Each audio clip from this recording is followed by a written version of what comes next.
सांग. आम्ही लहानपणी ते लग्नामध्ये मेहंदी लावली होती का? लग्नामध्ये नव्हती लावली. मग कधी लावली होती?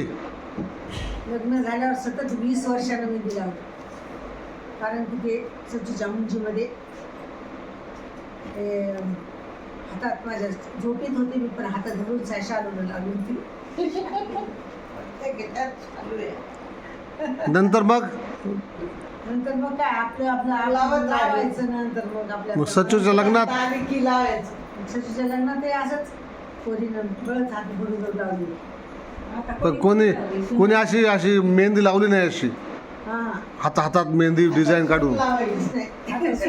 आता कोण सून लावायली, पोरी लावायल्यात, नाती लावायल्यात, पोरगी लावायली, जावा लावायल्यात, बहीण मोठी, पोरगी आहे, जावा सगळ्या मिळून.